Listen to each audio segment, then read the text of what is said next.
పానీపూరి తినడం వల్ల జీర్ణశయాంతర సమస్యలు, రక్తపోటు, అధిక బరువు మరియు అపరిశుభ్రమైన పరిస్థితుల్లో తయారు చేసినప్పుడు వ్యాధులు వచ్చే ప్రమాదం ఉంది. అబ్బాయిలతో పోలిస్తే చూస్తే అమ్మాయిలు పానీపూరిని ఎంతో ఇష్టంగా తింటారనే సంగతి తెలిసిందే. పానీపూరిలో ఉపయోగించే పదార్థాలు ముఖ్యంగా చింతపండు నీరు మరియు మసాలాలు కడుపులో మంట, అజీర్ణ వంటి జీర్ణశయాంతర సమస్యలకు దారితీయవచ్చు. పానీపూరిలో క్యాలరీలు ఎక్కువగా ఉంటాయి కాబట్టి అధికంగా తినడం వల్ల బరువు పెరగవచ్చు. పానీపూరిలో సోడియం అధికంగా ఉంటుంది. ఇది రక్తపోటును పెంచవచ్చు. ఇప్పటికే బీపీతో బాధపడే వాళ్ళు పానీపూరికి వీలైనంత దూరంగా ఉంటేనే మంచిది.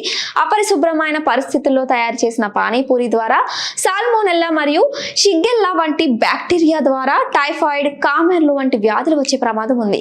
ఈ వ్యాధుల బారిన పడితే కోలుకోవడానికి వారం నుంచి 2 వారాల సమయం పడుతుందనే సంగతి తెలిసిందే. కొన్ని సందర్భాల్లో పానీపూరి తినే వెంటనే విరోచనాలు అయ్యే అవకాశం ఉంది. పానీపూరిలో పానీని ఎక్కువ మొత్తంలో తాగితే దీర్ఘకాలంలో ఆరోగ్య సమస్యలు వస్తాయి. పానీపూరి తినడం వల్ల పేగులోని సున్నితమైన పైపొర దెబ్బతిని అల్సర్లకు దారితీయవచ్చు. పానీపూరి వంటి డీప్ ఫ్రైడ్ స్నాక్స్ గుండె మంటకు కారణం కావచ్చు. పానీపూరి లాంటి డీప్ ఫ్రైడ్ ఆహారంలోని నూనె మరియు సుగంధ ద్రవ్యాలు జిడ్డుగల చర్మం, మూసుకుపోయిన రంధ్రాలు, మొటిమలు వంటి చర్మ సమస్యలకు దారితీయవచ్చు.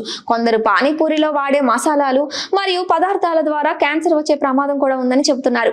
అప్పుడప్పుడు పానీపూరి తింటే సమస్య లేదు, కానీ తరచుగా పానీపూరి తింటే మాత్రం ఇబ్బందులు పడక తప్పదు.